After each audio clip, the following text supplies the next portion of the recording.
What's up, everybody? Welcome back to Twisted Life of TV. I am Poetry You, or here for another recap and review of Raising Kanan, Season 3, Episode 9, Home to Roost. This is indeed Episode 9, Home to Roost. Last week, I was discombobulated. I messed up what episode it was. Shout out to TSF Entertainment and then everybody else who told me, girl, no, this is Episode 8. Now we're on Episode 9, which means Friday is the season finale. Child, whoo. The Super Bowl come on this weekend. So you most likely will not get my season finale recap until Monday. And because it's the Super Bowl, we will not be doing a live recap because I was going to do that on Sunday. I don't want to interfere with y'all Super Bowl shenanigans. I'm glad to see that when I watch other people's reviews of last week's episode, that they were feeling the same way I was. I was like, is it just me or does it just feel disjointed, disconnected? And there was a few other reviewers that felt something in the pacing, something in the connection of the storylines was weird. I believe Miss Honey said it was a lot of shit just didn't match. Like a lot of things didn't need to be there that was happening. Like we could have dealt without a few things. And I totally 100% agreed. If you are on Instagram or social media, you may have seen the meme out there that's talking about Ronnie and his sexual affiliation. I was watching TSF Entertainment's panel discussion that they had last week as well. And one of the things that they brought up was Ronnie's sexuality as well. The Stars Power Book 2 Raising Kanan channel on IG seem to agree with everybody that Ronnie not into women. We've seen the way he talk, the way he acts around women, and for somebody that just got out of jail, he ain't trying to smash like most men would do. And it's a way that he's been defending DEFCON's name. It makes it seem like him and DEFCON may have thing going on, which is why he don't like Rock the way he do, which is why he possibly taking in Kanan the way he is. These are some theories that's out there, right? And I kind of say it. I see it, child. Okay. But let's get on into this episode. This episode too, without a doubt, Lou is not making it past this season. Now, when we got to Unique, it seemed to be a shock to everybody, except for those of us, well, not me, those of y'all who had seen the interview that Joey Badass did, letting everybody know that his character was about to die. Joey Badass, as far as I know, is not coming back. I saw another interview with him that said that because he is still rapping, he has a career in rap that he has to take care of as well. And he had to go on tour. So when he had told them that he had to go on tour, the show schedule and his schedule could not work out. So that's why they ended up killing off his character. So if you didn't know that, boom, there it is there. So, but Lou, I haven't seen anything out there that the actor who's playing Lou is saying that he's not coming back, but it seems inevitable that he ain't coming back. Even in this particular episode, when Famous was talking to the record exec, they already made Lou obsolete in that conversation. The record exec couldn't remember who Lou was. Shirley had already talked to him about Lou. He can't remember a simple name like Lou. 3 fucking letters. And when he was talking to Famous, he's like, yeah, you, me, and the other guy, whatever his name is. They're already making it seem like Lou is a non-motherfucking factor. Well, Lou is treating himself like a non-motherfucking factor. He's driving through the streets of New York. Now, y'all know God doggone well, the streets of New York ain't never that God doggone bird. It's traffic everywhere. But he riding through town, just whipping it up, drunk as a fuck. Drunk as a fucking skunk. I don't even know why he going to the liquor store that he going to on that side of town. But he goes into this little liquor store and he grabbing this bottle of, what was he eat? Was it E&J that he was drinking? That's what it looked like to me in the bottle. I don't know. I don't drink something, but that's what that bottle looked like to me because I remember that they used to have E&J in the house all the doggone time. But I thought he had some E&J. Cost $10.95, right? So before he even rings Lou out, the store clerk or the store owner is already talking shit to him. Like, you gonna pay for this or what? You know, this is how this works. You put something on the counter to buy, you pay for it. That's, you know, he already talking shit like that. So Lou was already getting fucking annoyed with him. You know, he sobered up real quick for that quick second to say, look here, motherfucker, this is what's gonna happen. He pulled out his gun, said, ain't gonna be no money exchange tonight. I'm gonna walk up out of here with this, or stumble. Because as he started to leave out the door, Lou stumbled into the damn display case, and the man reached for his gun. Now, he's shooting out of his damn windows in the building. We used to have an issue with people busting out our goddamn windows out on our restaurant. So I know how much they cost to replace it. It's damn sure more than $10.95. This motherfucker done busted out 3 of his own goddamn windows trying to shoot Lou over a bottle of $10.95 liquor. How stupid could you be? Well, Lou was able to get away. He stumbled to his car and swerved down the street, turning up cars here, there, and everywhere, right? Lou a mess. Everybody is looking for him at this stage. Rock looking for him. Marvin looking for him. Who ain't looking for him has been Jukebox. Ain't no Jukebox ain't been too worried about him. But Famous is looking for him, right? Famous is up in the bar, you know, about ready to work, and he hears his track playing. He goes back there and sees Shirley talking to the record exec, Gafflin or something like that. The exec is talking about how much, you know, he liked the music. He liked somebody that's a little rough around the edge, somebody he can mold, basically somebody he can fuck over and take all their money from and won't even be none the wise. So that's basically what he's saying. And Famous walk in on the conversation. You know, he tell him that, you know, Lou is the one that produced all his beats. And again, we had the total dismissals of who Lou was as a person. Shirley felt that because she knew who this record person was, that she could give Famous a good deal. You know, at this point, they finna make Shirley Captain Save-A-Ho. She finna save the little black minority kid, you know, from himself. It's always one great white savior out here in the world, and Shirley is gonna be that for Famous. Okay, well, Famous, you know, he wants to get Lou in on this deal, even though the guy really don't give a fuck about him. So he goes looking for Lou himself. He goes over to his house, knocks on his door, and asks Ronnie where Kanan was at, right? Well, Kanan said he ain't fucking with his family right now, so he don't know. But Ronnie manhandled Famous, choke him all up, and like, didn't I tell your motherfucking ass not to come right here? What you doing here? He was like, look, I'm just looking for Lou. I just want to ask Kanan where Lou was at. And, you know, Ronnie hemmed them all up. I said, I told you to go away, motherfucker. Go away. Now, Famous was scared shitless, but Famous didn't bitch out. I can say that. You know, he didn't whimper and cry. He just, you know, didn't say nothing because he was in shock. No, Kanan came out there and like, let him go. I told you, I ain't fucking with him no more. I ain't fucking with my family. Gone somewhere with that Famous, right? So Ronnie tosses Famous down the hallway. And when he tossed Famous down the hallway, you know, Kanan got a little bit guilt. Just a little skoshi there of guilt run through his bones. So he tell Famous, look here. Jukebox having a showcase at the mall tonight. The whole family gonna be there. I'm quite sure Lou ain't gonna miss this for nothing in the world, right? So maybe you can catch him there. Okay, and Ronnie say, I know your ass ain't finna go to the goddamn mall and we out here losing motherfucking money. And Kanan said, nigga, you don't worry about what the fuck I'm doing. So now you see that Kanan is starting to boss up on Ronnie. But see, it's the dynamic that Ronnie has allowed. Every time Kanan needs something done, he run and do everything Kanan say do. Like I said, he became Kanan's little fuck boy pretty much. You know what I'm saying? I'm going to do everything for you. And while I run the business, so to speak. Earlier, we got to see Ronnie sitting in the van with Ty Dolla Signs. I know his face anyway, because people always thought Ty Dolla Signs looked like my daughter's father, which to me he has never looked like him, but my daughter thinks it also. I think it's just because they had long locks.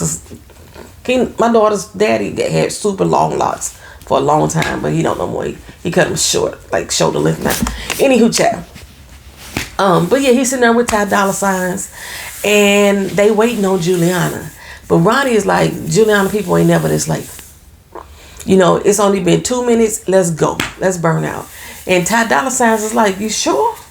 Well, we ain't gonna wait just a little longer. He like, no, nigga, I said let's go. But before they pull it off, you got a goo gob of motherfuckers roll up from the front, from the left. They rolled up like they the fucking police. That's who Ty thought they was anyway, was the guy doggone police. Out steps Joaquin. Why you need that many motherfuckers to roll up? Why you need that much? And it was basically just to come tell him, you out of business. Whatever business you had with my cousin is dead. Because she dead, okay? And the only reason why you still alive is because your investors told me to leave you the fuck alone. It's the only reason why. And of course, Ronnie's like, oh, this got to do with Rock. It do. Because Rock is the one that killed Juliana. It got to do with Rock. But Joaquin say, no, motherfucker, this got to do with me. Y'all know this is the first time that I called that man by his real name. Joaquin say, this got to do with me. I made a promise not to bring heroin to the south side of Jamaica. And y'all fucking over what my word. My word is bond. Okay? And now y'all have infiltrated the south side of Jamaica with this fucking smack that I said wasn't going to be here. The crazy thing is, that's the same thing that Rock is doing. She bringing that smack into the south side of Jamaica. Wonder how Joaquin gonna feel about that. But anyway, you know, Ronnie getting knocked down a couple notches in this doggone episode. Everybody that he trying to be tough to is basically telling him they don't give a fuck about who you are, bro. Kanan just told you he don't give a fuck about you and what you thinking, and don't you worry about what the fuck I'm doing. And now Joaquin is telling him this about me, bro. They ain't got shit to do with you. And yeah, shit to do with Rock. Only thing move around South Jamaica, Queens, that's heroin. Better not be mine. That's what he's saying. Well, we see that they moving it because Rock is moving it. She got her Chinese connect up. And like I said, they was putting the smack inside of the barrels of the MSG. And Marvin is pretty much minding the operation. And you see all the different restaurants receiving their stuff.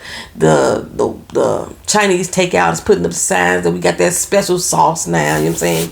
They got that brown sugar. Want some of your brown sugar? That's what they was talking about in that song. I don't know if y'all knew that. D'Angelo wasn't talking about a girl. He wasn't talking about a woman. He wasn't talking about coochie. He was talking about heroin. That's what brown sugar. That's what he was talking about. Anywho, so yeah, Rock's business is moving. It's moving. But we got a problem, I heard. Lou is out here on the motherfucking loose. And we need to find him. We need to find him quick. So Marvin goes over to the dope spot where they bagging up the weed. Pause. Okay, I told y'all that my family was heavily involved in the drug game as sellers and users, okay? Distributors and users. Is it just me? Is this a New York thing? Or is this a television thing? That they are stamping a product. Like you see, they got the little Chinese dragon on this heron. I seen, well,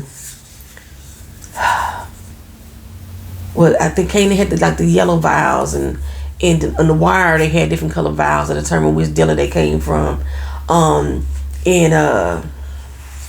What show was that? The one with Teresa. She was the one who ended up running the drug cartel. I like the damn show. Okay, Queen of the South. They had the drugs stamped. Coming through St. Louis.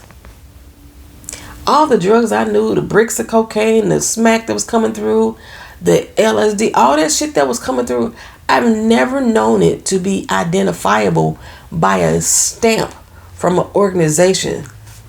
I mean, I'm quite sure if y'all are stamping y'all shit up, that's how the police know who the fuck y'all are. They got packets of dope going around with Southside on it. Rock got packets of dope going around with dragon heads on it. I don't know if y'all free to speak about that down in the comment section. Y'all let me know if y'all knew about the drug game or was involved. Y'all ain't gotta say which one it was. Did y'all stamp y'all dope to be identifiable? Dope fiends ain't got her say, let me get that dragon head. They going to the person that they know got this shit. Give a fuck what stamp is on her. Dope was dope to them. And if they didn't get the shit that wasn't potent enough for them to know, they didn't go to that person no more. They went to somebody else. That's just how I ain't never seen it. And my daughter's father wasn't a street corner boy. He wasn't a dope bag boy. He was a motherfucking distro. I ain't never seen his shit marked with no stamp to identify who the fuck he was and where his drugs came from. Never seen it. It's I don't know, but I don't know what made me. I guess because in this particular episode they showed it so much, it made me think about it. Okay, so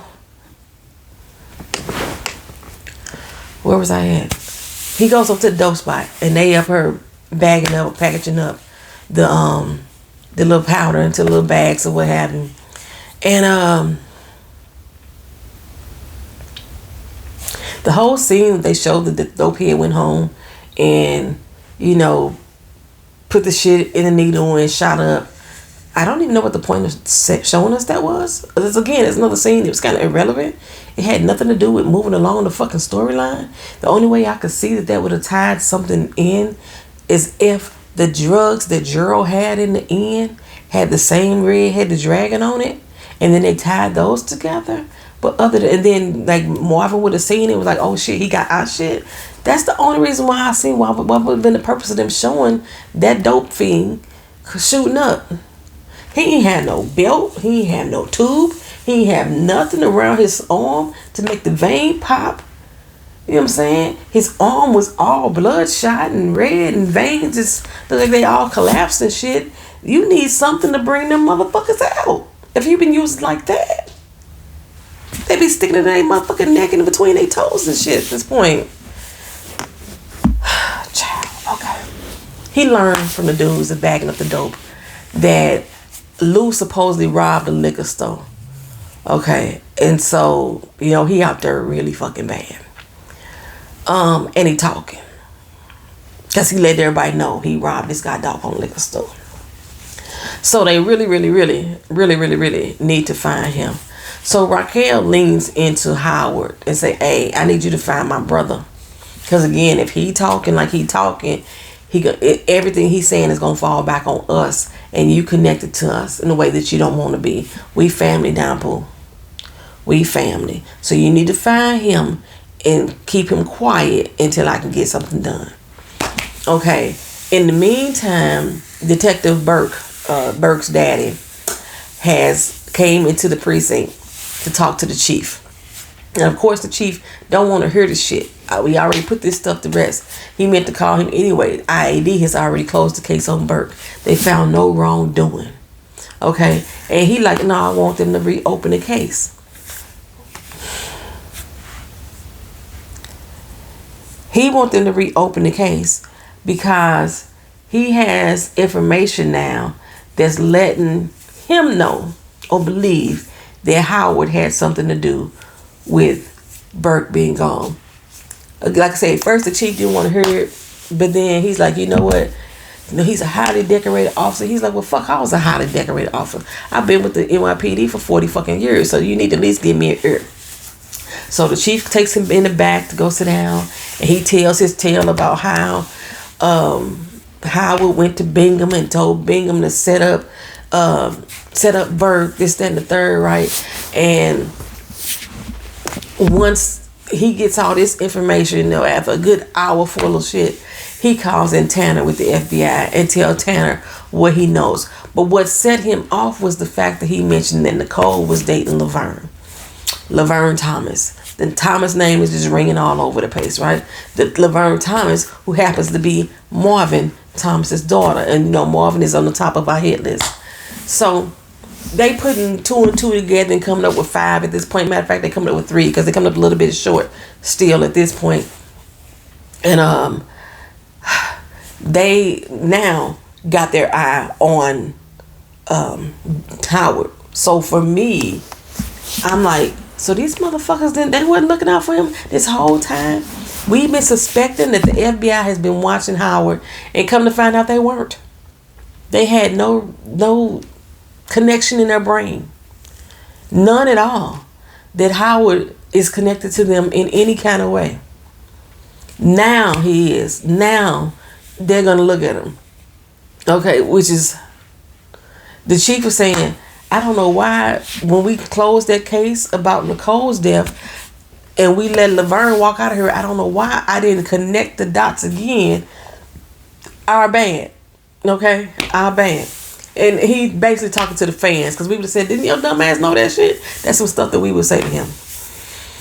Okay, so Jukebox and them got their little showcase. Gerald was supposed to come by the showcase. He said no. He finally talked to Juke on the phone. He almost got what he need to like write the story. The showcase is going to be what he all needs to tie it in. And we see Gerald at this moment trying to break ties with Marvin. We have been asking ourselves, why the fuck are we seeing Marvin with Gerald all this time? I had completely forgot that Marvin agreed to be his unofficial sponsor. Marvin had agreed to keep Gerald on the straight and narrow. And that's why we see Marvin with him all the time, spending time with him and make sure he looking out for his daughters and all that stuff. That's why Marvin is always around Gerald. And Gerald was like, you know what? I'm going to be a burden to you. You know, I know that my drug use is a struggle and it's a heavy burden on anybody, and I don't need to keep dragging you into my life in this way. And then Marvin like, you don't understand how friendship work, homie. I'm here. I'm your ride or die. I got you. We friends, right? So now Gerald is feeling like a big ball of shit, as he should be. But he promises Marvin he's gonna come to that damn showcase. Marvin didn't go. Gerald didn't go to that showcase, child. Gerald didn't go to that showcase at all. Well, we go to the showcase and we get to hear Butter sing. This is the first time the kid ever said anything nice to their ass. Tell the girls how proud she is of them. You know, this is your moment. Grab it, pop it, make it shine, right? The track that they did still sounded like one motherfucking person was singing. Although we did get the lead vocals by Juke as far as what they showed us on stage. We had a chorus done by Aisha, and that's all Crystal did was the ooh, ooh, ah. She didn't sing a verse. She did ooh, ooh, ah. That's all she did. And she was supposed to be one of the better singers. Okay? I'm watching them dance on stage and I'm looking at Juke. What's wrong with you? Why are you so stiff? Aisha dancing better than you was this particular time. I did not like this old bubblegum pop ass dance routine that they was doing at all. They had them out there. This is 1992. We finally get a year because remember the girls had the 92 on the back of their shirts. I was 18 in 92. I was off to the military in 92. That's how I know fucking Juke can get out the goddamn military. But you know, they got them dressed like TLC because that was the era. That was the thing. They even did they even did that little move, so like TLC would do. I did not like the performance. I did not like it. Sam I Am. I did not like it. Green Eggs and Ham. I did not like it. Didn't like the song. And if this was the same song that we heard before, hearing it in its entirety made me say,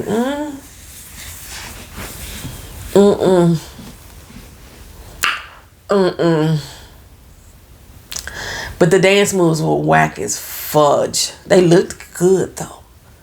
They looked good. I will say that. Okay. But you know the crowd seemed to like it. Everybody was there. Kanan showed up. Jukebox showed up. Ronnie was there. Rock was there. I didn't see Pops and Snaps there. Maybe they might have been there blending in the crowd. But I didn't see him. And who else was there though? Tanner. The FB to the I was there. Who wasn't there? Lou. Because Lou's still somewhere drunk as a skunk. Riding around town. You know what I'm saying? Drunk as a motherfucker. So Tanner talks to Nakia and lets them know that they need to talk to Juke. They all think that Tanner and them is a record label. Come to find out, they want to talk to Juke about her daddy's involvement with the drug organizations and her family involved with the drug organization. So I'm assuming this is what brought the group down, because Juke said to him later on that you ruined my life tonight. Just by being questioned by the police, you're supposed to be the little tomboy of the group anyway. Somebody with a little roughneck past. This shouldn't have hurt your chance in the group. It probably should have made you more of an icon, because black people like struggle stories. And you definitely giving them one at this particular point. Anywho, before y'all even ask, yes, they could talk to Juke without her parents, because she's technically not a minor. She is 18. Even though she's still in school, she's 18. They don't need to talk to her parents to talk to her. But of course, Juke is always gonna be stone silent, not gonna give him nothing.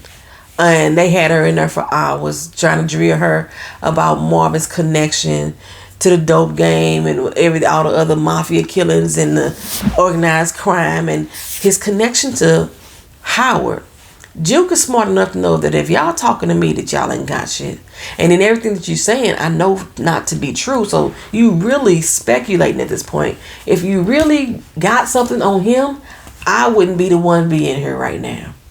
Okay, so Tanner basically had to let her go, because there was nothing that they could really do to Juke. There was nothing that she was going to give them. Because like I say, she said that they fucked her life over. So why the fuck would I be here talking to you? I'm not. At all. Okay. Earlier we had a moment with Juke and Rock. You know, they try to throw those in there every once in a while, because we know Rock is not the loving mother. So over the past year, she's at least been trying to show. It ain't even been the past year. I told y'all we said in the same few months since season 1 started.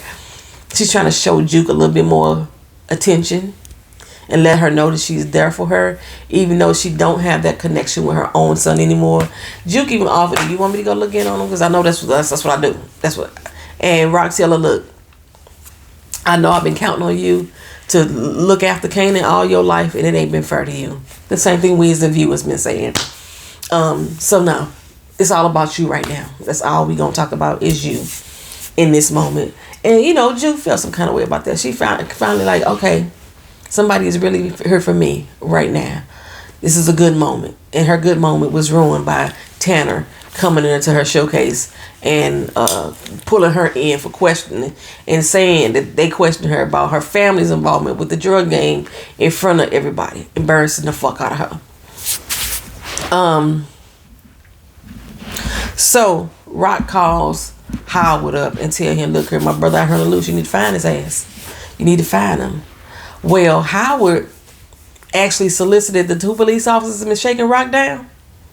He got them in on it, and they found him in a bar. The owner had called. He keep passing out drunk on the doggone counter every 20 minutes, but every time he wake up, he breaks some shit. So the guy finally called the police, and the police came in to take him, and they heard his name. They said, "Oh, this is the motherfucker we've been looking for." So they take him to this house, and they tie his ass up, and in comes Howard. And you know, Lou's still very, very drunk at this particular time. His little cat naps he was having in the bar didn't help him at all. He's still very, very drunk. He's still talking shit. He said, "You know, hey, I could help you solve every murder on the South Side. You know, if you want me to, I know it all." And then he was like, "Dude, just shut the fuck up. Your sister will be here soon."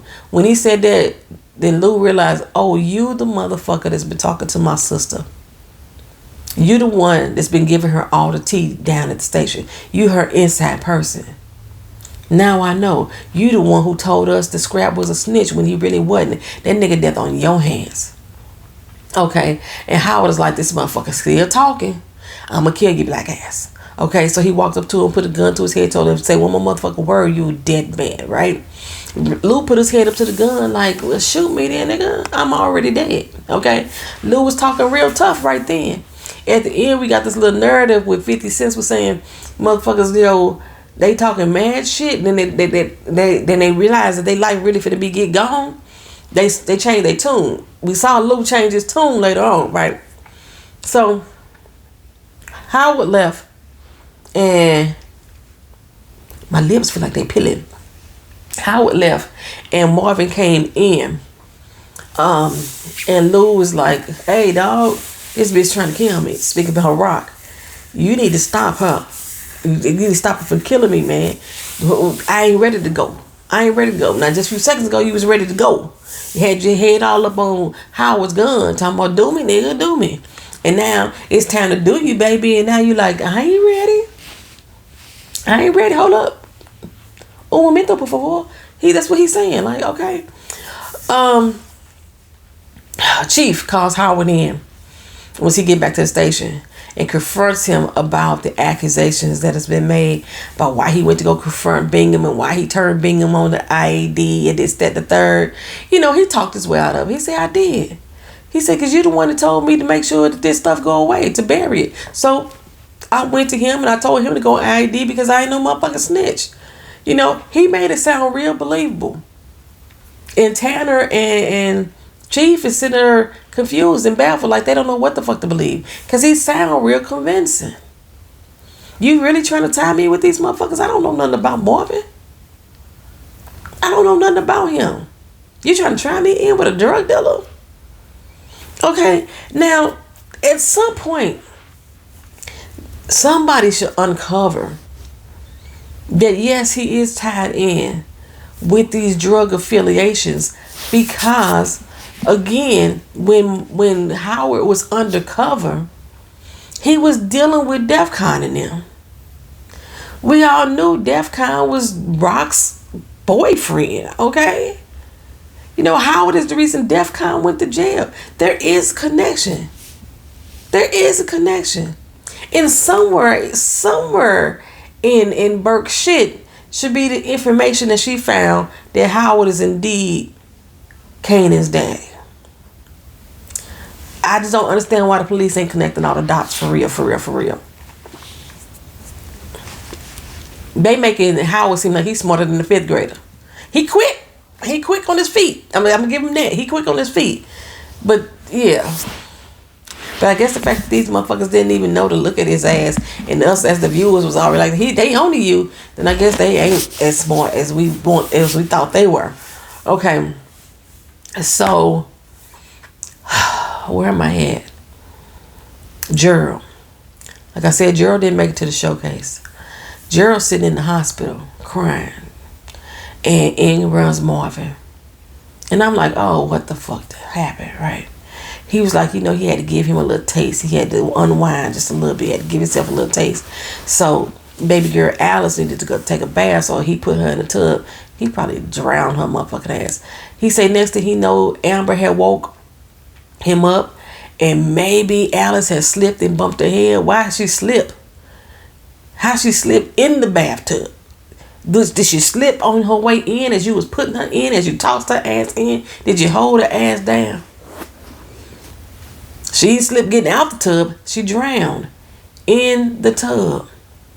First I thought he was gonna say that she got hold to the drugs.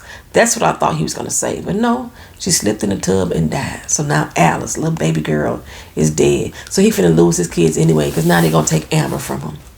And the first Marvin is like, maybe it's a good thing that they take Amber right now. It allows you time to get yourself together. You know, he went on this little rant about how he was a horrible father and a horrible friend. And Marvin like, no, sir, you're not a horrible friend. Okay? You just need some real help. That's all it is. And then he tells him that he been talking to the FBI. He claimed he ain't gave him nothing. He didn't have nothing to give because Marvin didn't give him nothing. But they threatened to take his girls away from him. And now he done lost him anyway. Marvin was about ready to snap that man's head off at the hospital, but I think it's because they was in the hospital and he would have got help too damn fast that he didn't do it. Marvin told him, you ain't shit.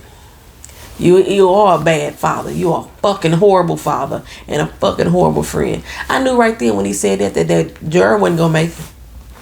Gerald wasn't gonna make it. I think it was somebody's video I was watching last week was saying they was wondering if Marvin was gonna give him some dirty drugs. I can't remember who video I was watching. I did suspect that though. I knew the Gerald was about to kill himself. I thought he was gonna go home right in that moment and kill himself in that moment. Because he feeling like shit. He done killed his daughter. His other daughter getting taken away, and then he just lost his only friend. He already don't have no family. And he said that the FBI approached him after the fact. They found some dope on him. There was more than just a simple possession charge. And that was the drug charge they was going to catch him with. The FBI wasn't fucking around with no shit like that. But okay, we're going to go with that. That's what you want us to believe.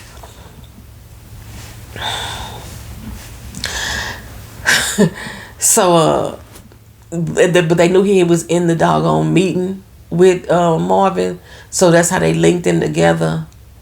And yeah, but he swears him down. He didn't tell him nothing.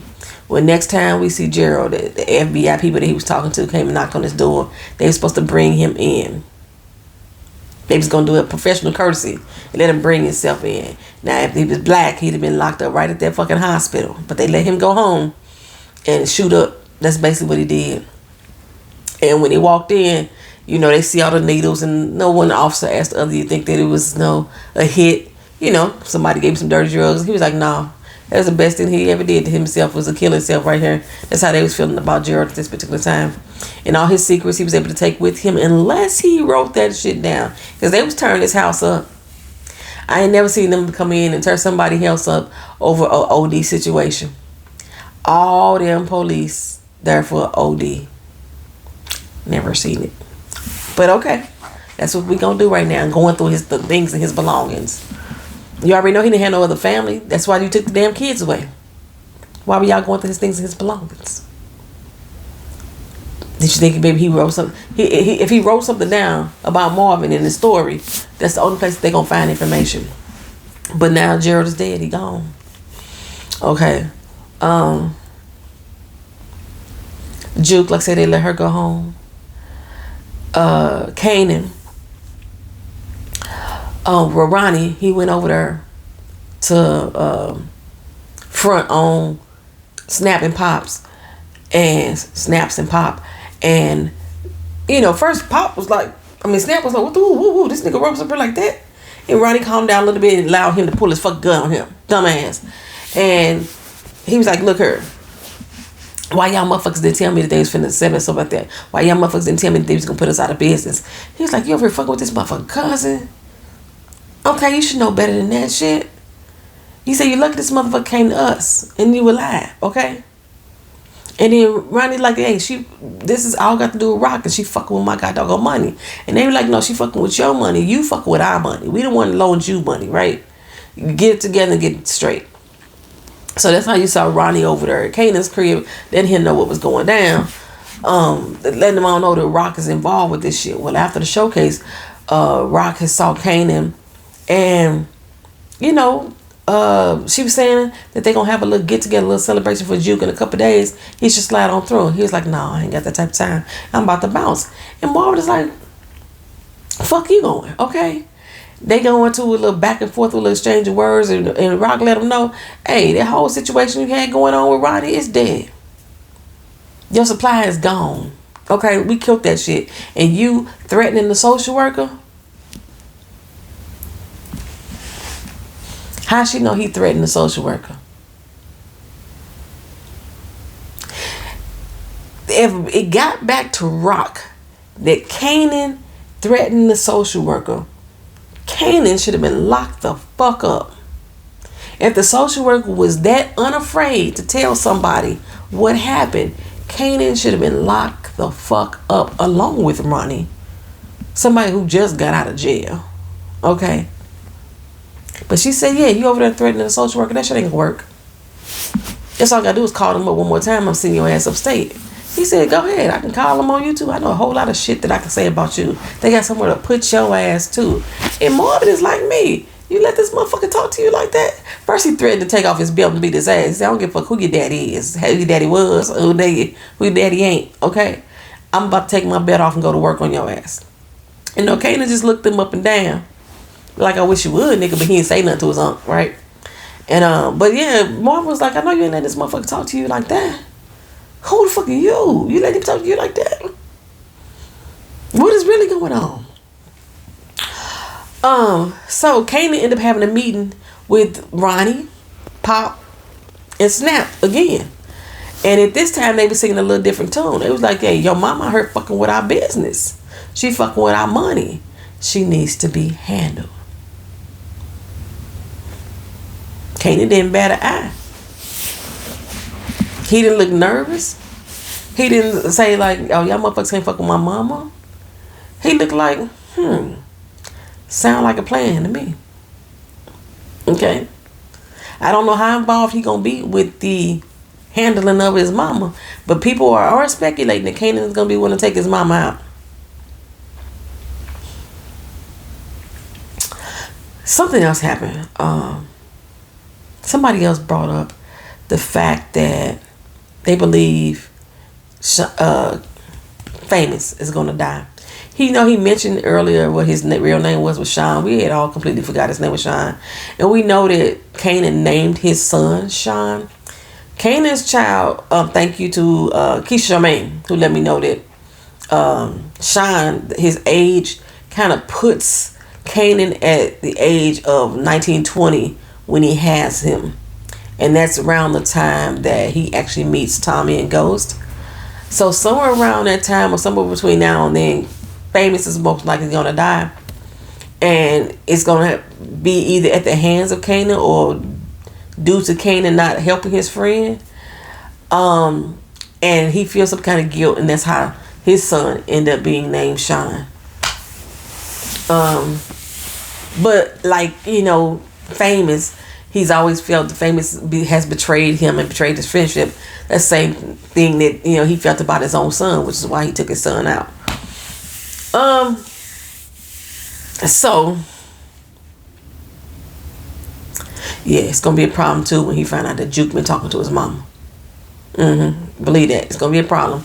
But anywho, so I think that's it. We got Famous' story wound up. We got Marvin's story almost wound up. Kanan's story is definitely wound up.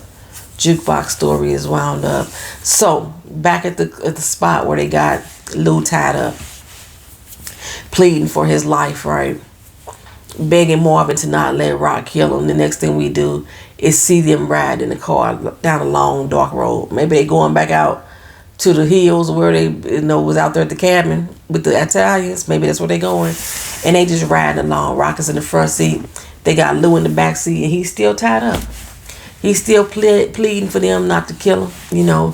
He ain't ready to die. He like, Marvin, you my big brother. Don't you love me? And Marvin like, yeah, we love you. Rock is really ain't saying too much. Like, other than you don't know how to keep your mouth shut, nigga. You know what I'm saying? Because between the time that Rock got there and Marvin them got there, apparently, like I say, Lou has been spouting his mouth up to Howard over several different shit that happened all over the fucking South Side. A whole lot of deaths that happened. So they got to keep him quiet. Lou should have been sober at this point, right? He should have been sober at the fucking bar. If you dozing off and waking back up that much, he should have been sober then, okay? But he's not sober. He's still not sober. And he's still pleading his case. And he's sounding like a little pussy right now. And then all of a sudden, you know what? He said, fuck it. Do what the fuck y'all gotta do. Just don't leave me out here by my goddamn self. It's something about the dark. Lou was like, I don't want to be out here in the goddamn dark. I don't want to be left out here by myself. Y'all driving me all the fuck the way out here by myself. Marvin ain't talking to him. Marvin ain't looking at him. You see Rock keep cutting her eyes back in the rear view. They still basically trying to say, shut the fuck up. But he's steady talking. He's steady talking. He's steady talking. And Lou, he's realizing this is his demise is coming. His demise is coming. And then Marvin, the one who's been trying to save him, Gerald made him realize that Lou can't be saved. That's basically what it was. He gave him some more of that liquor that looked like it was Mad Dog 2020 this time. Gave him some more of that liquor, let him drink that shit. And Lou was like, really? This nigga gonna keep me drunk? So he went ahead and take his drink, and he's snotting and he crying and everything. And he's like, that's what y'all motherfuckers gonna do. Just don't leave me out here. Don't leave me out here by myself like that, dog. Just don't leave me out here by my motherfucking self. And then we just see Rock just driving down this same road. It looked like the same road that Tommy was taking to come into Chicago. When he turned his headlights off in Power Book 4, he turned his headlights off. He was driving down that windy road. It looked like the same goddamn road, except the Rock is going up it. And as you're driving down that road, and I was expecting to see the orange flash of the light in the car, let them know, in the sound of the gunshot. I was expecting to see that as they rolled down this road, but they didn't. It just went off, child. So I guess we're going to open up next week with them either killing Lou or already have done the deed. or we're not going to know what the fuck happened to Lou. I mean, I even thought at some point that they was taking him to go see E-Train. Maybe E-Train ain't really dead. They just had to get rid of him too. That's what I mean. I had all kind of theories going in my head. Y'all let me know what y'all thought. Thank y'all for watching. Thank y'all for being here. We will see y'all next week. The recap will not be up until Monday, the day after the Super Bowl. Y'all know I don't watch on Friday or Saturday nights. I don't watch until Sunday. Thank y'all for being here. Like, comment, share, and subscribe. Peace.